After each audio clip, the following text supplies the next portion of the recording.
I have a tendency to be pretty forgetful, but my husband, when we fight, he's been kind of like bringing up my forgetfulness and, making it seem bad, basically. How can I just help him understand where I'm coming from?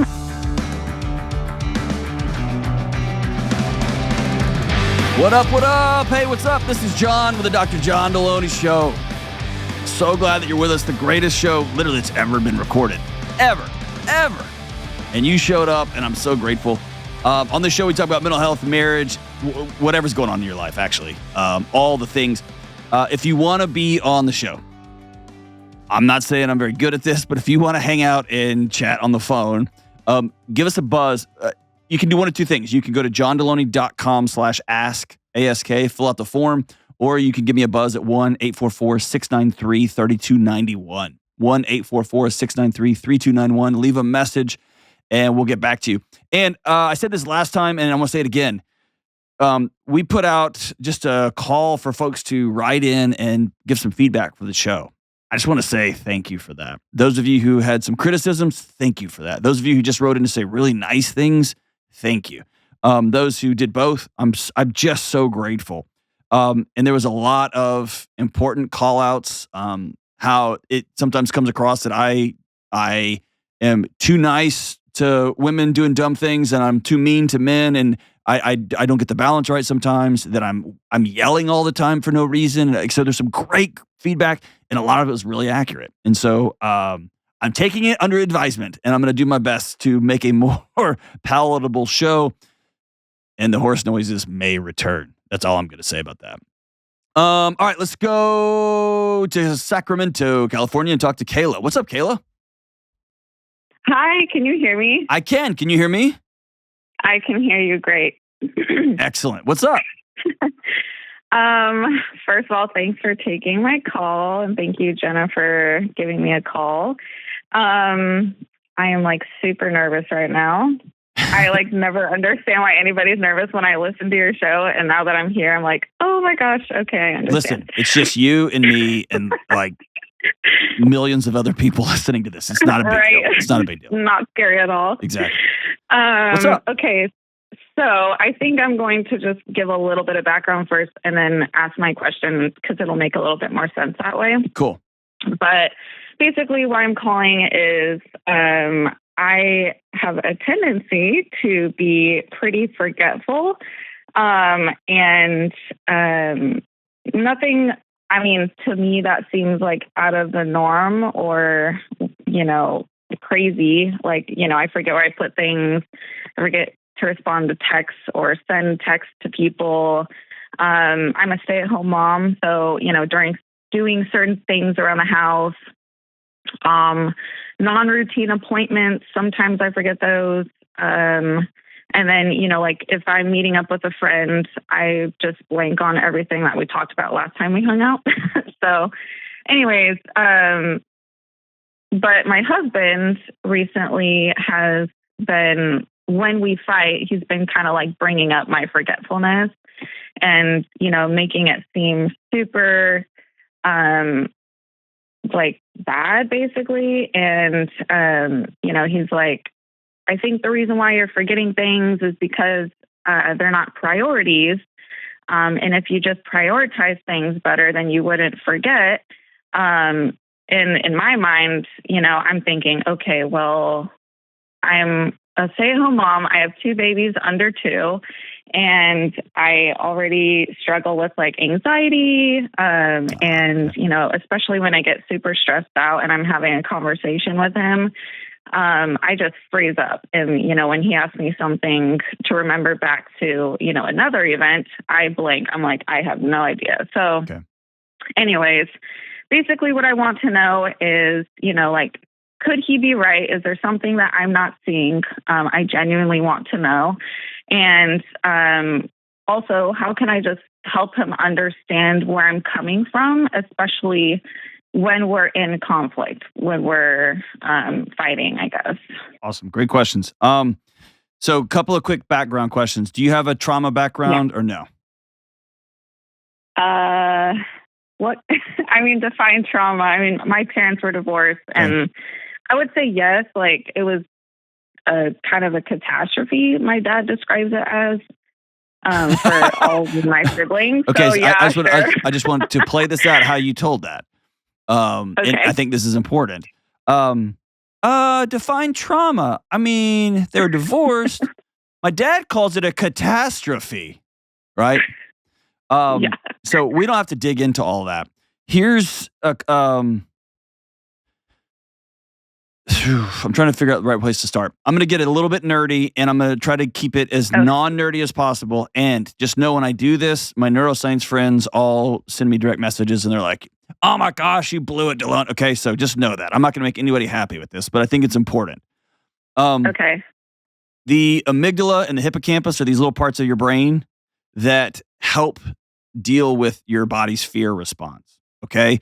And hippocampus does other things like memory and spatial functionings, like where are you, and it helps influence emotional regulation, all this stuff. But here's what's important: that the parts of your brain that are closely are dealing with, is this a fear? Is this a threat? Is there too much coming into the system at once?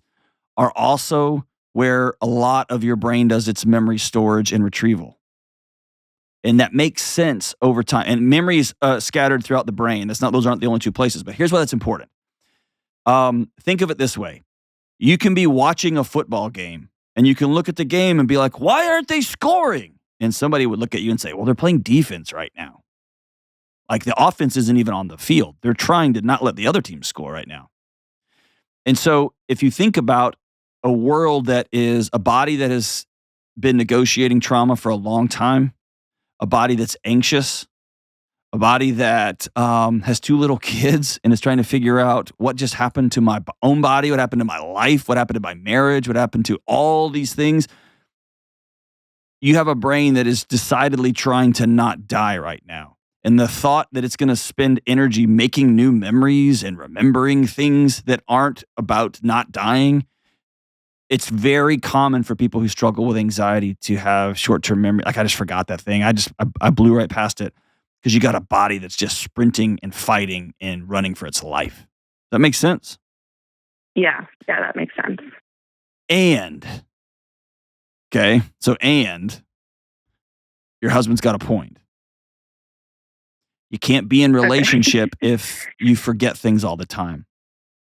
You can't be in a relationship with somebody else if they pour their heart out to you and you just let it. You don't do the things upstream that make you able to hear those conversations and connect. Same with your friends. Same with doctor's appointments. And so I want to give you a context, not an excuse. Okay. You and I could probably spend a couple hours together, and you could tell me some stories from your past that would probably blow my mind. Right? Fair enough. Yes. Okay. I want you to know you're not broken and you're not screwed up. You have a brain that's just trying to protect you, and it probably has been for a long time. And you're a wife. You signed up for a lifetime relationship. You got two little kids. You signed up for 2 lifetime relationships. And you're just probably a pretty good friend too, right? Yeah, I try. What a flex. Like, I try. All right. So the healing's going to be in 2 ways here. Number 1, you have to work towards building a non-anxious life. And that's really hard with 2 little kids. What does that look like? That probably looks like you, for the first time in your life, saying needs out loud. Saying, I need help with. Could you be a part of this? I don't like it when you fill in the blank. I really need a night off tonight. How good are you at saying your needs out loud? Actually, I'm pretty good. My husband knows I'm pretty vocal about my needs. I just kind of grew up in a family like that. Are they needs or are they demands? That's a good question. Because I can demand the dishes get put away in the right way. That's different than I need some help. Yeah, I try my best to form it as questions because I know, I want to respect him and I want to, not just bully him around. But okay, so I'm going to stop right there. That's the problem. And people listening are going to go, what? Okay. Asking questions and being kind? Asking questions can be really, really passive aggressive. Okay. And I would much rather a couple sit down, not in a fight, not in a discussion, but say, all right, it's Sunday night. We're entering into this week. What does this week look like calendar wise? What's this week look like budget wise? Like, how are you doing? How can I love you best this week? And then it's, hey, would you pick up the dishes? If I walk in after a wild day of recording shows and doing interviews and I walk in, and then my wife's like, hey, would you do, that's different than that. Cause what she's not saying, would you, she's saying, do this. And she's wrapping it up in a nice, pretty package. It would be I would love to have some headspace that suggests that I'm like, hey, I know when I get home, I'm going to still be fully on and I'm going to be still fully participating because we've already talked about this. Because she texted me at 3 p.m. saying, today's been hell. I need some help when you get home. Awesome. I'm in. See what I'm saying? So I would suggest figuring out a way to be more direct. And y'all do this together. A lot of times, folks who have not been direct, but they just talk around it, directness comes out really sharp and hard. And then the other person's like, whoa, right? And so it's just learning how to say, like, here's what I need. And in a, I guess it's all good, just normal context, right? Yeah. Here's the other thing. I want you to get really intentional about writing things down. Okay. If you know you struggle with remembering things, then I'm going to put it on you to start making plans for how you can remember things better. It's why I struggle with anxiety. I have for years. I always carry a note card with me with what's going on today. I just keep it with me all the time because my memory is not trustworthy. I've learned that. I forget everything. Okay. And I still got to change the oil, and I still got to show up to my kid's game, and I still got to go pick up my daughter from whatever because I said I would. Does that make sense? Yeah. So when I say that, does that sound like an attack, or is that do you know, like, all right, that's fair? Yeah, I mean, what you're saying definitely makes sense. I wouldn't necessarily say like my husband. I don't really know how to describe this. Like, it kind of takes me off guard, honestly, if like he did take something offensive, if I were to like ask him to do something or whatever. I think he would prefer me to ask him rather than demand it, because he's kind of like this guy that's like, I want to feel respected as like the man of our relationship. And anyway, so asking him to do things, I don't think he really minds it. And he usually responds pretty well. However, there is something actually as you were talking that I remembered is one, I think our most recent argument that we had. I was like, after he was telling me, you're forgetting these things and you're just not prioritizing, whatever it was that he said. He was like, or I asked him, I'm like, can you help me remember? Can you, because I tried to set reminders on my phone and, or have him text me a text message and I'll just leave it unread so I can always have it on my phone notifications. So I try to do things. It's just with our little ones, it's not always like I'm super distracted all the time. So anyway, so I asked him, I'm like, hey, can you just remind me, like you obviously know that's not a strength of mine, but it is of yours. Is that something that you can help me with? And his response to me was, I can't just always be doing that for you. And, like you need to be self-sufficient and, like I could probably help you here and there, but you have to like figure it out pretty much. And I was just like when he said that, I was honestly just pretty hurt by it, because I'm like, okay, you're my husband. I thought we're supposed to try and be a team here. And, it's something that you're asking him to be a parent. Picture. Yeah. And I want you to start leaning into, this is going to sound crazy. I want you to start leaning into not having your life dragged around by two toddlers. The greatest gift you can give those two toddlers, two infants, is you make sure you're well. And I know they got to eat on a schedule. I know they got to sleep. I get that.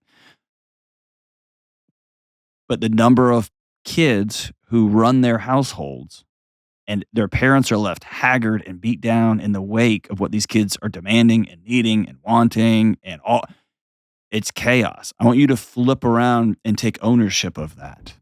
That doesn't mean you're not going to be exhausted. Of course you are. Doesn't mean you're not going to be frustrated. Of course you are. You got 2 little ones. But I want you to be on top, on the front end of it, not just a passive recipient. And when you ask, I didn't word this right. I'm not saying make demands of your husband. There's a difference between barking orders and passively. Because here's a good example. You said, "Would you just remind me?" And he said, "No." And you didn't have a comeback for that other than you were just hurt by it. And so when you ask a question, you're inviting somebody to give their feedback, right? They give their answer. And that's not what needs are. Needs are a gentle, I need some support and help here. And you're also asking him, like I said, you're asking him to be your dad. Hey, will you tell me when school starts? Will you remind me to change my underwear and to put on deodorant and brush my teeth? Like that. So there is partnership and there is working together. And this is a wild season. I would much rather you sit down and say, hey, I'm really scared about this. Motherhood is harder on me than I thought it was going to be. I need some help around here. I want to hire some help around here. I need once a week, I need to go spend some time with some girlfriends and just not have kids all over me. I need to fill in the blank. Like I need these things. Our life is really overscheduled right now, and I need a way to take some of the things off the calendar. I often, and there's some great research on clutter and anxiety. I often am guilty of leaving a bunch of unread emails, a bunch of unread text on my phone, and it starts to make me bananas, right? It's not actually helping. My brain is still running. Got to do that thing, got to do that thing, got to do that thing. And then I'm on to the next thing. And I'm on to the next thing. And then I get another text, another text, another text. And so many of them, I've just had to start saying, I'm not going to get back to this one. And I'll just mark it unread. But that's me taking ownership of my calendar. There's 2 or 3 unreads right now, and I'll get them before the end of the day. That's kind of my 24-hour rule with myself. But the more you allow these things to build and build and build and build and build, you're just signaling to your body, you're creating a world that your body can't exist in. It's just too much, just too much, too much, too much, too much, too much. So if you think about unread messages, if you think about unread texts or unresponded to emails, just think of somebody knocking on your door and you don't answer it, and you're just going to let them keep knocking because you'll answer them later. And then somebody else starts ringing the doorbell, and then somebody else just starts yelling through the window, and somebody else just starts calling your phone. You can't do anything after that. And that's what's happening inside your head when you just let stuff go, let stuff go, let stuff go. All I have to say is this. You've created a very anxious world for yourself, and that's super common with toddlers. And now your husband's getting frustrated because his world looks different. You're frustrated because your world looks different. And it's time for you and your husband to get together and create a whole new world, a whole new planet for how we're going to operate here. And I want you to practice remembering, practice writing things down, practice leaning into those things, and also practice saying your needs in a kind, gentle way, not in a demand way, not in a catching somebody off guard way, but letting people know ahead of time. And if you find that you're being gaslit on some things, that your husband's like, oh, you forgot, I said that. Maybe he didn't. Maybe he didn't. And that's where writing things down is important, because you can come back, and if he's kind of jerking you around a little bit, that's important too. But you're not crazy. You're like an exhausted mom that the world is just happening to. And I want to encourage you to get some women in your life that you can walk alongside and begin to get on top of this, crest the wave here, right? So the water's not just blasting you in the face anymore. Crest the wave here. And then you can start to take ownership of the calendars, take ownership of these kids' routines, take ownership of what you need in your home and asking for those needs. And then take ownership of, I forget stuff a lot. So I'm going to start leaning into some practices where I can start remembering things a little bit better. You're on the right path. You're on the right path. Thanks for the call, Kayla. We'll be right back. I've got a word from our sponsor, BetterHelp. Listen, I've been on both ends of therapy in my life. I've gotten it myself, and I've walked people through it. And I've seen the benefits from both sides when someone owns their past and the cracks in their armor. But here's the deal. Getting to know yourself is not a one-time event. Acknowledging the stories that make you who you are can be a lifelong process. And talking through things with the right sounding board empowers you to change your future and be the best version of yourself. So if you're thinking about starting therapy, I recommend BetterHelp. BetterHelp connects you with a licensed therapist who can walk with you on that journey of self-discovery. And it's 100% online, and it's designed to be convenient, flexible, and work for your schedule. Just fill out a quick questionnaire to get matched with a licensed therapist. And if it's not the right fit, you can switch therapists at any time for no additional charge. Visit betterhelp.com/Delony today to get 10% off your first month.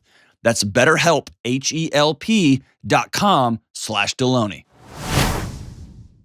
All right, we are back. Hey, a few weeks ago, if you remember, if you listened to all the shows, I had a call scheduled with a firefighter, and right before he came on, he got called to an actual fire. And so we rescheduled the call, and he is here. What's up, Neil? How we doing, brother? How you doing, Doctor? Thanks for your time. Of course, man. Thank you for your time, and thank you for taking care of our communities when I'm sound asleep and my kids are sound asleep. I'm grateful for you, man. Yeah, I first and foremost, I do need to apologize. I know it's I put you in a tough spot. But it literally dude. Was my neighbor. Neil, you're fighting fires. I run my mouth on a B-rated podcast. Our job comparison is of no comparison. Kelly's like, no, this is an A. This is not an A. This is A. Kelly, it's not an A. Yes, it is. I'm going to say it's an A. This is a B at best. Thank you, Neil. Man, you do your thing, Neil, and we'll reschedule every single time we need to. So what's up, man?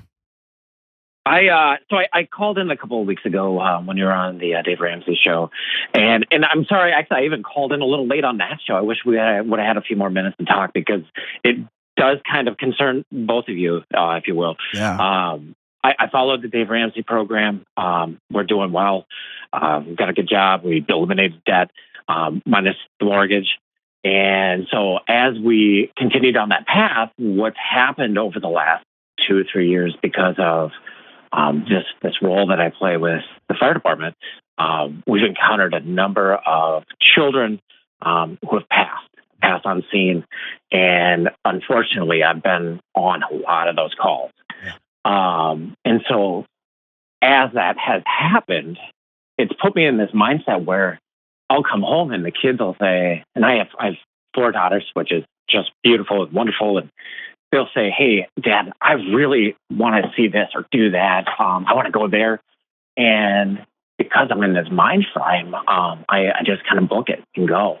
And so I'm kind of breaking my policy with what I've done with my debt. I've broken into a few of my savings accounts and made sure that I had that time and that memory with my kids. And I always tell, beyond being a firefighter, I have a full-time job. And I tell my team, before you come to me, I want you to ask yourself one question. Is the house on fire or are we out of coffee? Keep it simple, right?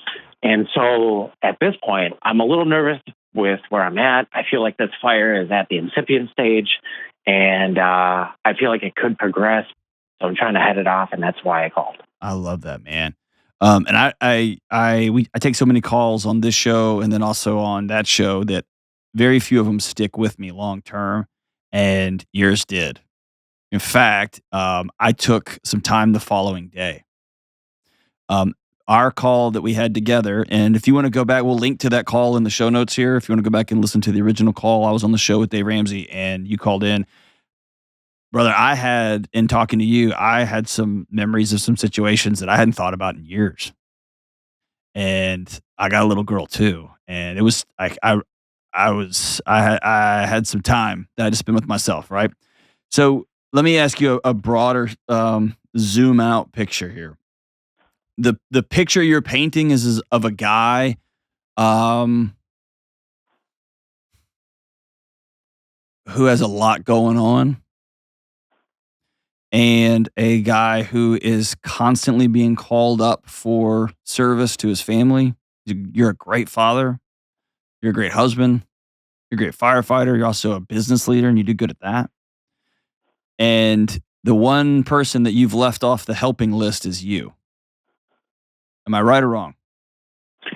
Yeah, I think I said the last time, I'm the guy you call for help, not when I'm not the one to call for help, you know? Right, exactly. Yeah. So, yeah, I forgot that I said that. Like most firefighters, I just want to call it out what it is. Most firefighters are told If you have a problem, come see your supervisor. Go to your chain of command. And nobody in the world in a first responder situation is going to go tell their boss they're struggling with anxiety or struggling with depression, or, hey, I've seen too many kids passed away this month. I can't do it. I need a break. Can't do that because they're going to kick you off to desk duty, or they're going to roll you off of patrol. And so you just got to sit on it.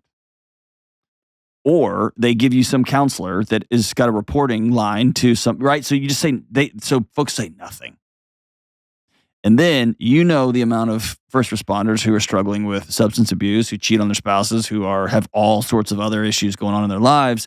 And I'm convinced beyond a shadow of a doubt it's because they see this stuff all day long and there's nowhere to go. And you are too valuable to not take care of my friend Neil. So my question, how do you do that? Or why? Let me ask this. Why won't you do that? I'll just be super direct. Why won't you do that? Well, so I had a chance to read your book, and one of the questions that you posed early on, like after World War II, we had this abundance of money and credit, and people were able to get what they want now. They could get it at any point, and that has never really left our culture, our society. And you posed the question, why? And so I thought about that, and I have been.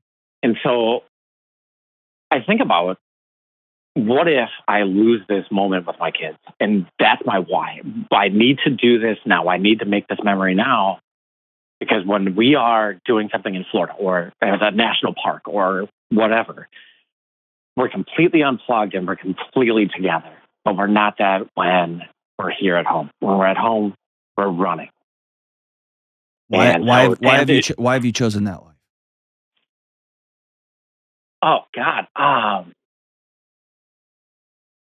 Why not? We're American. Right. There you go. So you run in this country. So I know, and we've created worlds that we literally have to escape from.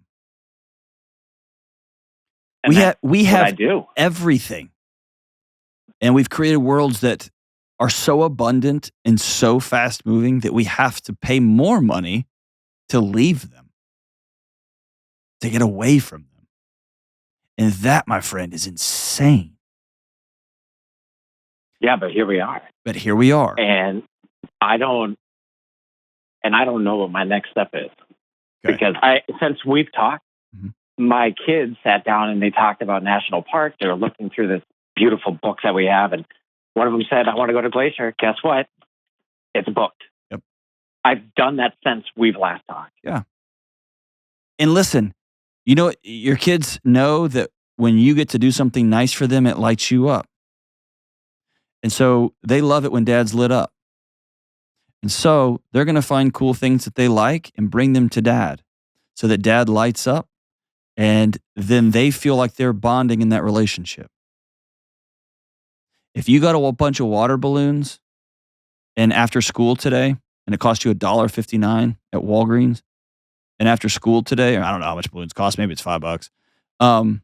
You had them in buckets, and your daughters came home, all four of them, and you said, you guys got 3 minutes to hide, and it's game on. They would tell that story at your funeral, not the Glacier Park story. Yeah, I know. And here's the thing. You're creating memories. You're trying to hedge against the fact that someday something bad's going to happen to one of your daughters.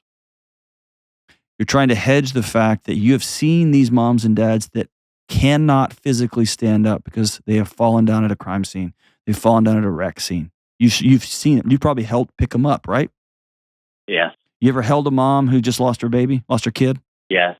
It's a different hug, isn't it? Yeah. You can't breathe. It's a strange hug. There's a strength that I was caught off guard the first time a woman saw her kid who had died and turned, and I just happened to be there, and grabbed me with a hug that was of such a ferocity that I was caught off guard by it. I didn't know strength could come from that small of a person. And it was like I'm falling, catch me hug, right? Yeah.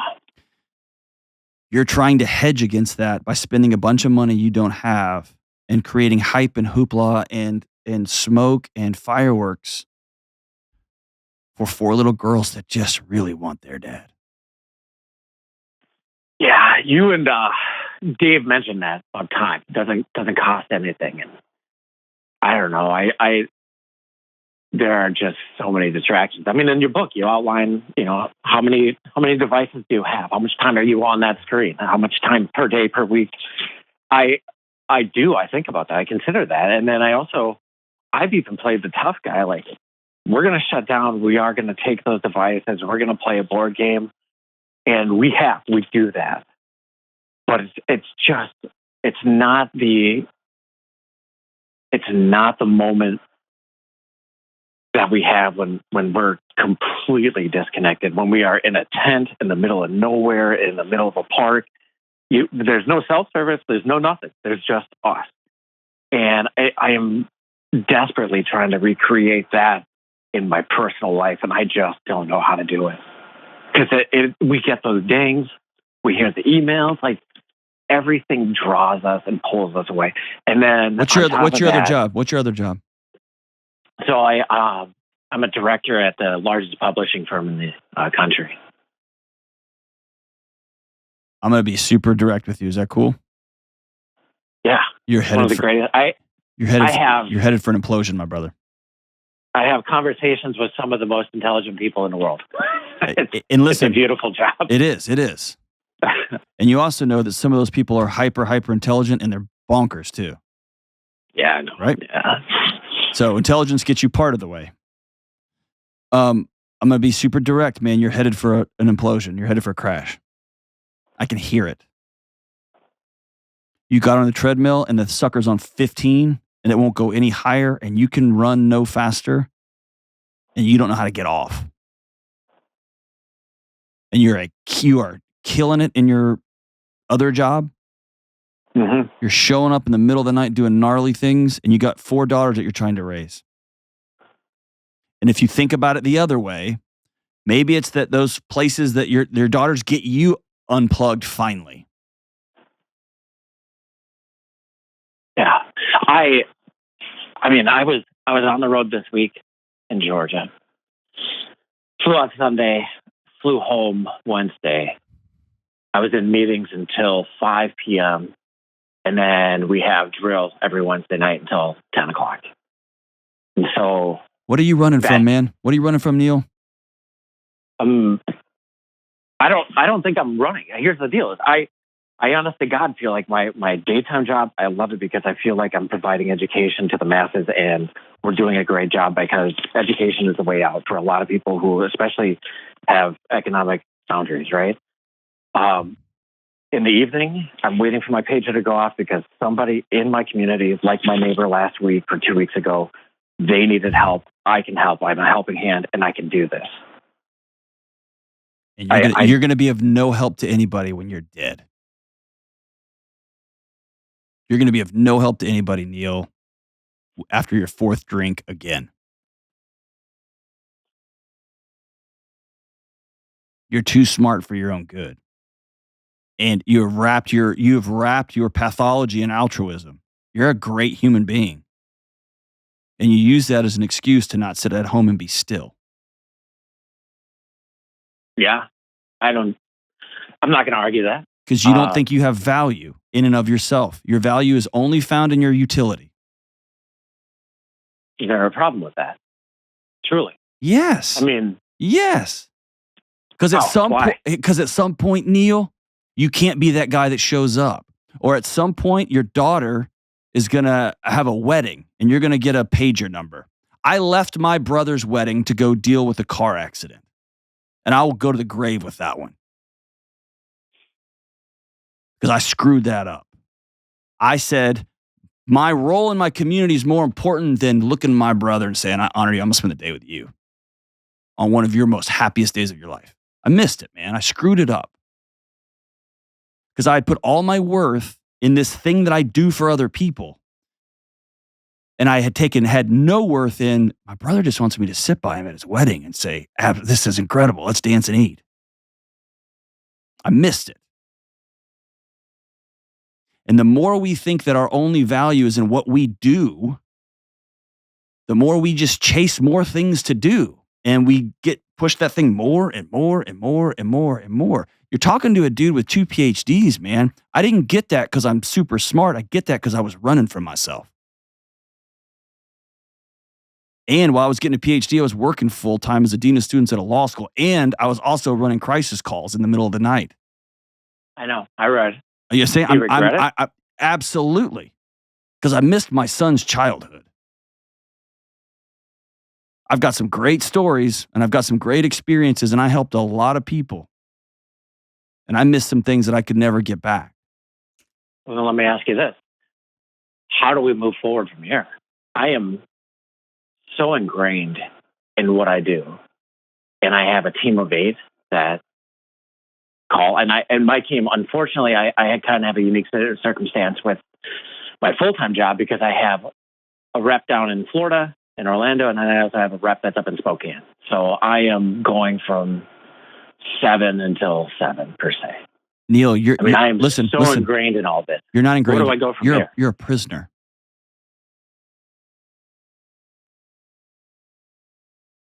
You're a prisoner, and your body tells you the only way we can be free is on a mountain with no cell service. Man, but it is beautiful there. Yeah, it is. It's incredible. Dude, it's amazing. Listen, if Dave Ramsey called me today and said, hey, my buddy has a jet that's worth $10 million, and he's going to sell it, and I talked him into selling it to you for $2 million, it's a deal of a lifetime, I would have to say, that's amazing, dude. I would love a $10 million jet that I could buy for $2 million. I don't have $2 million, so I'm going to have to pass. The Glacier National Park is breathtaking, stunning. Can't breathe. It's so beautiful, and we can't afford it. You've created your prison's locked from the inside, dude. Here's the place to start.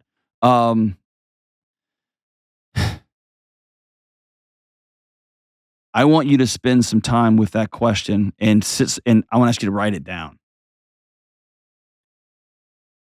What's Neil running from?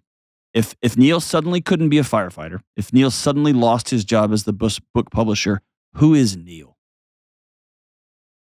Does that Neil have value? To his daughters, to his wife, to his community?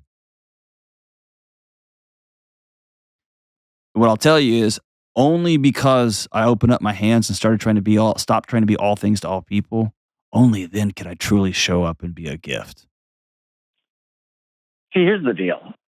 I always thought that there were these elements that people had to fulfill throughout their life. That to continue on with this goal of this dream, this country, what we're doing. Our forefathers, it wasn't easy. Like there's time, toil, blood. That's all here.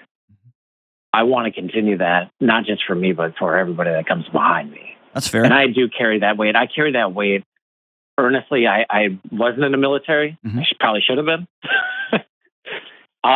But I carry that, and I carry that every day. And I want to make sure that everything I do, that everything behind me is a smoother path for those that follow. And here's the deal. I love that. And I remember sitting down and having a private conversation with Jocko, and I talked for a while about that very same thing. And he told me, John, because I was pushing him on it. Like, man, you run and gun, you do all this and this and this. And he said something that was really important for me to hear. John, men throughout all of human history have left their families for months or years at a time to go defend a land.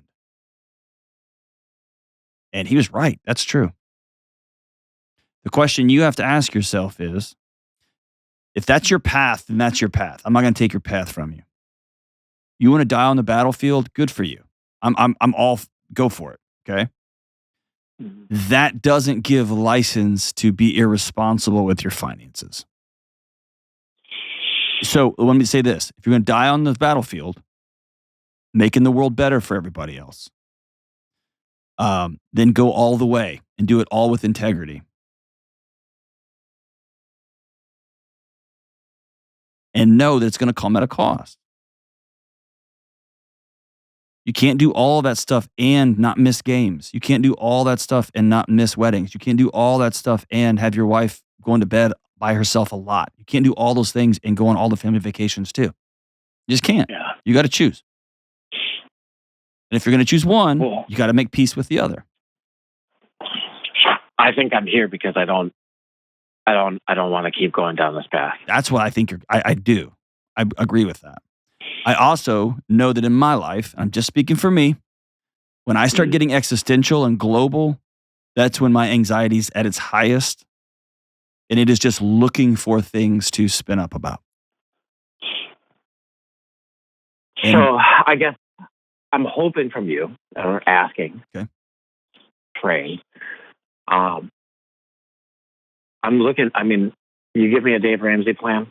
Mm-hmm. I will follow that day in and day out, step by step, and we're going to achieve. And I did. Okay. How do I, I don't know how the heck you would even formulate a plan for this scenario. What do I do? I want you to get off the phone and I want you to go to psychologytoday.com. And I want you to go through the list of local counselors and psychologists in your area and just scroll down until you find one that you read their little bio and think this might be the one for me. I want you to make that call. And when you sit down with the counselor or the psychologist and they say, why are you here? I want you to tell them, I am an executive, I'm a firefighter, and I saw 4 dead children this month. And start there.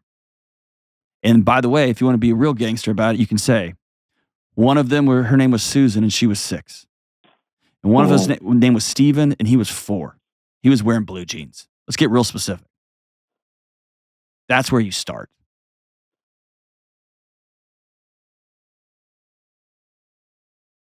And by the way, you are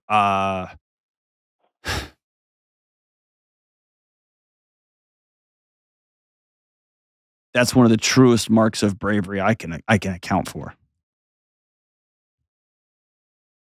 Most people don't understand this, but it's easy to go run into an active shooter situation when you're trained for it. I don't say it's easy. It becomes part of your training. You just go, right? You just go. Right. You're like that too. Right. You see a wreck, you just go. I'm driving down the road and there's a wreck. My wife I'll pull over the car and she'll just start sliding over in the driver's seat because she knows her husband's getting out. She just knows that, right? And I'm not even a trained firefighter. Courage is when it's scary. And sitting down in front of another person and saying, I'm not okay. That's real scary to somebody who's everyone comes to for the answers. Is this something I can hide from my wife? Nope. Hey, Neil, she knows. She knows. She's married to as I put in the book, she's married to a taser. She knows. Oh, man. Why are you so scared to tell her that I'm not okay? Because I'm Superman. That's why. She knows you're not. Yeah, I know she does. She thinks you're a dishonest man. Or worse, she thinks she's not trustworthy enough to be a part of the parts that really hurt for you. Nah, she's laid some of this framework here that led up to this conversation, and good for her. She's a smart woman. She's you love you some smarts. Yeah, but I don't know when to call it, and that's right now. That's what scares me the most. Don't make an after plan right now. The first plan is get out of the building. So the first plan, you're trying to, the house is on fire and you're trying to start drawing up architecture plans for the rebuild. Get out. That is a great analogy. Just call the counselor, call a psychologist and say, I need to talk. And you can say, I don't buy into this stuff. I think this is for weak people. This is not for me. But here we are. I'm not all right. And here's the beautiful part. When it all said and done, I actually work more hours than I used to. Crazy, right? Yeah. I'm actually an infinitely better dad and an infinitely better husband. I got more going on. The difference is those things that are going on are not me trying to convince myself that I've got worth and value. Those things that are going on are now things I can do freely because I'm anchored into the bedrock of my marriage. I'm anchored into the bedrock of my local community. And because I did that work, because I'm working hard to create a non-anxious life where I'm not overscheduled and overzealous and overrunning, and there's always electronics, all the stuff that the world we've created. Because that's where the hard work is. Now, man, I can go run. If I need to do something in the middle of the night and show up somewhere weird, I can go show up somewhere weird. That's fine. I'll be tired the next day. That's cool. Because my identity, my worth's not tied to it. Yours is. And I'm going to tell you right now, it's going to be a hard road. It's a hard road to untangle all that. It's going to be messy. Messy, messy, messy, messy. And I have 1,000% confidence that you can get there. And I'm proud of you, and I'm grateful for you. I will be with you every step of the way. Call me anytime. Shoot me a direct message, and we can figure out a way to communicate offline even if you need to. But I'll walk alongside you. Can't be your therapist or counselor because I'm not even one of those at all. But I'll be willing to pitch in where I can, man. Your community needs you, and your family needs you. And Neil needs you. Grateful for you, man. We'll be right back. Hey, good folks. John Delony here. I feel like I fell through a glitch in the matrix. This is my job. I get to have this show, do this show, walk alongside each one of you as a career. This is what I do, and I have a blast doing it. And me and the team, we're so thankful for all of you for being a part of our show. Whether you're one of the original 17 or you're one of the millions that's come since then, we are so grateful for you, and we want to put together the best possible show that we can. So if you're one of the originals or if you're brand new, we want your feedback. Tell us what you love about the show, what you hate about the show, what you'd like to see more of, what you'd like to hear more of, and what you want us to never do again. You can email us at askjohn@ramseysolutions.com. That's askjohn@ramseysolutions.com with your feedback. Thank you for being such an important part of this show. Rock on. All right, let's take one more. Let's go out to Jessica in Seattle. What's up, Jessica? Hi, Dr. John. How are you? Good. How are you? I am doing fantastic. This feels a little surreal. I'm really happy to talk to you. I don't ever get to talk to Seattle people. It's the home. Really? That's the birthplace of Pearl Jam and Alice in Chains and all the good Soundgarden. It is. We're just up here being depressed, so we can't get on the phone to call you because the weather's so bad. I know. We don't have any good music coming out of Nashville because we're all too busy being outside and enjoying the weather and all that kind of stuff. All that vitamin D. See, we're so overjoyed. We don't know what to do with ourselves. That's right. That's right. You guys got to work on that. We will. All right. So what's up? I want to ask you. I don't hear a lot of borderline personality questions from when I've listened to you before. I've got a 70-year-old mom with borderline personality disorder. I am her only child. She is divorced. And I'm kind of watching her taking a steep decline since she and my dad got divorced. And I just need some advice from you on what you think I should do or if I should be doing any more than I'm already doing. Who diagnosed her? Is that a true diagnosis or is that just off the internet? So I grew up believing that she was manic depressive. And then last year, she told me that the counselor or the therapist that she's been meeting reviewed her notes from when she was hospitalized, maybe like 30 years ago. And there was a BPD diagnosis in there. Oh my gosh. That's so not helpful. Okay. Yeah. So this is totally like very new information for me. But when I looked into it, completely checks out. Yeah. So one, I don't like cold case diagnostics. I don't like looking at data from 30 years ago and trying to retro a situation. Okay. Here's why. Okay. Because 30 years ago, they were not asking questions about trauma. They weren't asking questions about environment. They weren't asking questions about grief. So, meaning you could do an intake at some of these places and your husband had just died. And they would ask you on the questionnaire, are you having suicidal thoughts? Yes. Or are you struggling with this? Yes. Are you struggling with this? Yes. Bam, diagnosis. Okay. And so there's, I don't, she needs to go get checked out now. She needs to go sit with somebody now. If she will. If she won't, she won't. She is actively in therapy or counseling of some sort now. Okay. All right. So let's move over to she truly has borderline personality disorder. I'm of the opinion outside of what I would call true psychiatric disorders like schizophrenia, those are challenging. But there's entire specialties there. Borderline Yes. personality disorder is, I think it's the toughest thing to deal with, both as a clinician, Okay. both as a family member, both as somebody suffering from borderline personality disorder. Here's why. Yeah. Your core signals are off. Yes. Fear, love, on my team, against me, those are so amplified in a way that, Okay. if you grew up with it and it's true, then there were days when your mom would hold your face and look you in the eyes and say, every day of my life, I thank God that you're my daughter. You're the greatest daughter that has ever existed. Mhm. And as a 10-year-old, you can hardly breathe because your chest is so puffed up and you're so excited. And then later that afternoon, your mom will sit down and take a knee and say, everything about you disgusts me.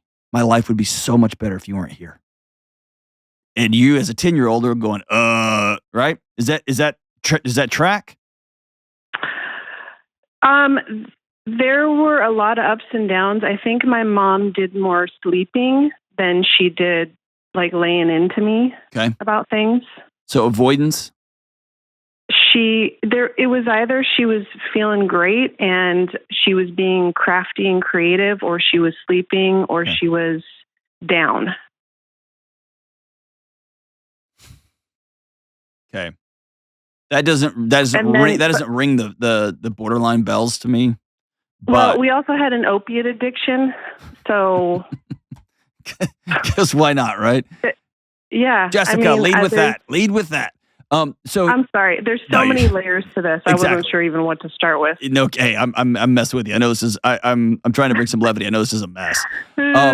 So let's think outside the diagnosis, okay? Okay. And that's something with one of my friends call me when I'm just having a personal conversation with my buddies. That's one of the most common things I say is, like, let's think out of the diagnosis. Let's just look at the world that's in front of us, okay? All right. You've got a mom that is, fill in the blank for me.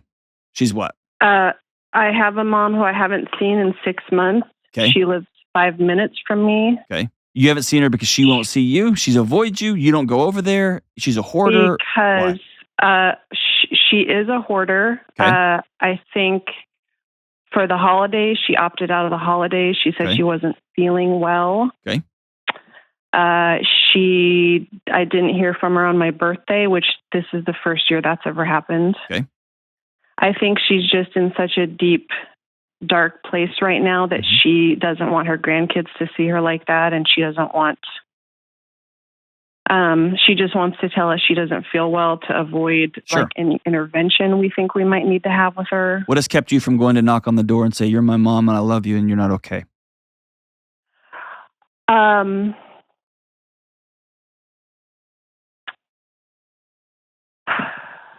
I don't know if I have a solution to offer her when she collapses and says, I'm not okay, because she's told me she's not okay for 43 years. Mm-hmm. And I don't feel equipped to solve whatever problem she, presents to me. Okay. So one thing I would recommend you do, and again, I want to honor this powerlessness. I get it. She's an adult, and there's nothing harder than seeing people that we love who are adults struggling, and they don't invite us into that conversation, or they present us, they drop bricks in our backpack that I don't know what to do with this. I don't have the training. I don't have the skill set. I don't have anything like that, right? Yeah. And so I'm just going to tell you, if this was my mom, what I would do. Because I don't have the training to sit down and do borderline personality disorder. And at 70, I can't imagine the entrenchment. I've never even read about somebody trying to heal from borderline at 70. Okay. Yeah. I just walked alongside so many of my college students, and it was hard. It was really difficult because they had to learn that when they felt scared, that they might not, their bodies are lying to them. Is basically you got to get to where I have to step back from my emotions and recalibrate, and it's just hard. It's really hard to do. So if I'm you, I would reach out to her current therapist. Do you know who that person is? No, I don't. Okay. I would do everything I could to find out who that person is. Okay. And they can't, unless your mom has written a release to where you can talk to that person. They can tell you that she's even a client. Okay. They can take information one way, meaning you can write her counselor a letter, put it in writing or an email, and say, my mom is expressing things in a way that is making me think she's suicidal or she is on a deep negative trajectory.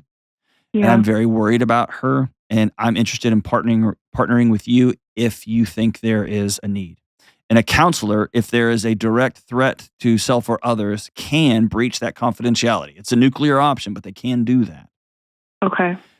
I'll also say if she's seeing somebody and this person is competent and they're licensed and all that stuff, Right. then they should be trained to know I'm watching a trend line here that is making me uncomfortable and making me nervous. I've got to reach out to some lifeline. That's right.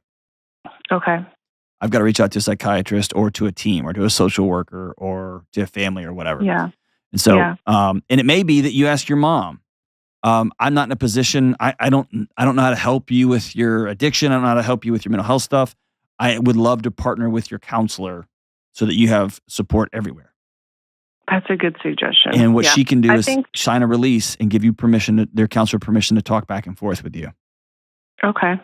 I think she'd be willing to tell me who she's talking to right now. Okay. I think she might be open to that. Okay.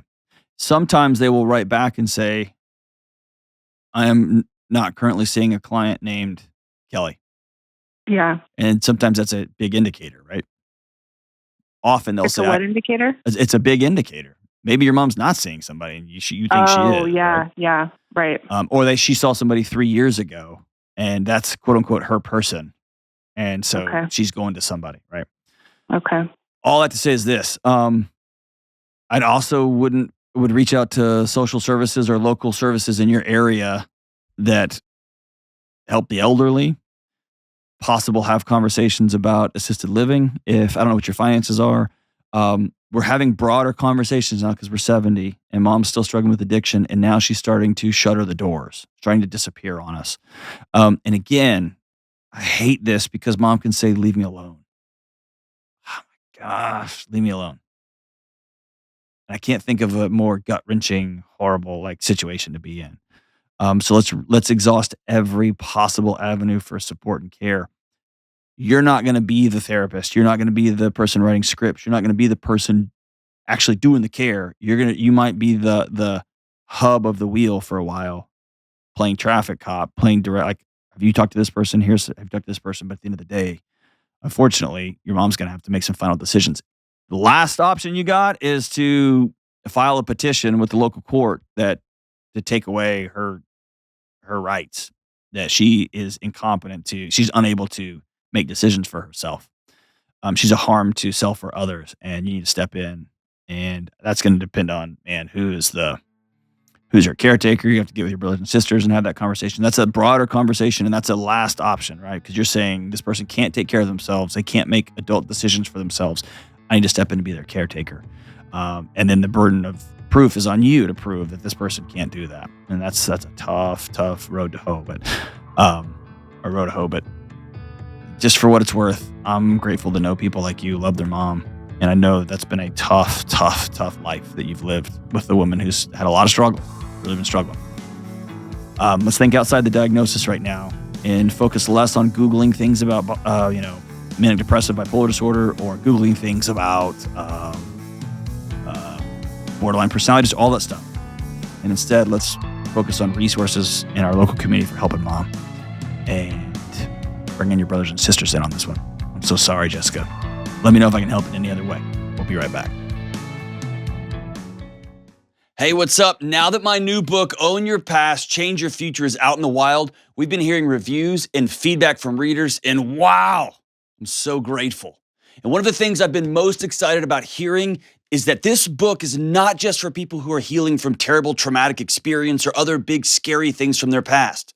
This book is for everyone in every walk of life. The single 30-year-old looking to sharpen their mind, the 25-year-old hoping to make new friends, the parent who's tired of seeing their kids' eyes glued to a screen, but who doesn't know how to re-enter their life, people coming out of abusive relationships, everyone. And this book isn't me talking at you. This book is me walking with you because I've been there too. To better understand and improve your mental, relational, and emotional health, please check out Own Your Past, Change Your Future at johndelony.com today. That's johndelony.com today. All right, this is a huge day, Kelly. What is it? It's not Taco Tuesday. It's even bigger. It's the best day of the year. Today is Texas's birthday. Now, I'd like to state for the record, Texas doesn't have a birthday. It always has existed. Because we were our own country, since people. Before time began. Yes, we're like Chuck Norris. But when the mortals decided to recognize us, I'm a Tennessean now. I guess I live here. Are you still claiming Texas? Texas is still my home. I've lived here about equally as long in Tennessee, but I'm still a Texan. It's ingrained. It's in your soul. There's just a pride there that people don't get. Good job. Bless them. Bless them. I was in. I think I told you I was at a hunting trip in another state, and they were telling me like, "Well, we can't do that on this land, and we can't do that on this land." And I kept saying, "This is your land," and they're like, "Yeah, we can't do that on this. We can't do that. We have to call this person to do this." And the Texan in me was like, "They can't tell you what to do on your land," and they're like, "They for sure can." And I was like, "Revolt!" Like, anyway, they weren't having it. So today's song of the day, as we wrap it up. From the one and only Gene Autry. The song's called Deep in the Heart of Texas, and it goes like this. The stars at night are big and bright. Deep in the heart of Texas. The prairie sky is wide and high. The coyotes wail along the trail. The rabbits rush around the brush. The chicken hawks are full of squawks. The oil wells are full of smells, and so is Ben. And the cactus plants are tough on pants. And that's why perhaps they all wear chaps. Perhaps, but maybe not. The cowboys cry, woohoo! The doggies bawl and say, you all. The cactus plants are tough on pants. Deep in the heart of Texas. Stay tuned for more geography lessons. Love you guys.